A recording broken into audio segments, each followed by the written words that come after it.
Números capítulo 26. A segunda contagem do povo. Parte 2. A tribo de Efraim. Os grupos de famílias de Sutela, Bequer e Taã. O grupo de famílias de Herã descendia de Sutela. Desses grupos de família foram contados 32.500 homens. São esses os grupos de famílias descendentes de José. A tribo de Benjamim. Os grupos de família de Belá, Asbel, Airão, Sufã e Ufã. Os grupos de família de Arde e Naamã eram descendentes de Belá. Desses grupos de família foram contados 45.600 homens. A tribo de Dan. O grupo de famílias de Suão, que tinha 64.400 homens. A tribo de Azer. Os grupos de famílias de Ímina, Isvi e Berias. Os grupos de família de Eber e Malquiel são descendentes de Berias. A filha de Azer se chamava Sera. Desses grupos de famílias foram contados 53.400 homens.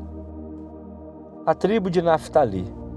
Os grupos de famílias de Jazeel, Guni, Jezer e Silém. Desses grupos de família foram contados 45.400 homens.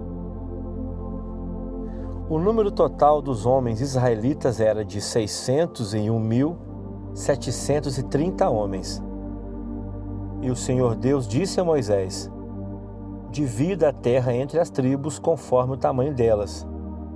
Divida por sorteio e dê as partes maiores para as tribos maiores e as partes menores para as tribos menores.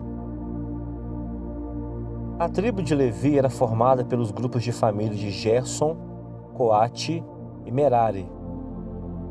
Os grupos de famílias de Libni, Hebron, Mali, Muzi e Corá eram descendentes de Levi. Coate era o pai de Anrão. A mulher de Anrão era Joquebede, filha de Levi. Ela havia nascido no Egito. Joquebede deu a Anrão 2 filhos, Arão e Moisés, e uma filha chamada Miriam. Arão tinha 4 filhos, Nadab, Abiú, Eleazar e Itamar. Porém, Nadab e Abiú morreram quando ofereceram a Deus, o Senhor, fogo que não era sagrado.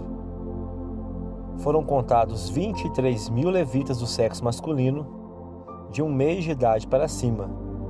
Eles foram contados separadamente dos outros israelitas, porque não receberam nenhuma propriedade em Israel. São esses os que foram contados por Moisés e pelo sacerdote Eleazar, que fizeram a contagem dos israelitas nas planícies de Moabe, na beira do rio Jordão, na altura de Jericó, que ficava do outro lado do rio. Entre esses da segunda contagem, não havia nenhum dos que tinham sido contados por Moisés e pelo sacerdote Arão, quando fizeram a primeira contagem dos israelitas no deserto do Sinai. O Senhor Deus tinha dito que todos eles certamente morreriam no deserto. E todos morreram, menos Caleb, filho de Jefoné, e Josué, filho de Num.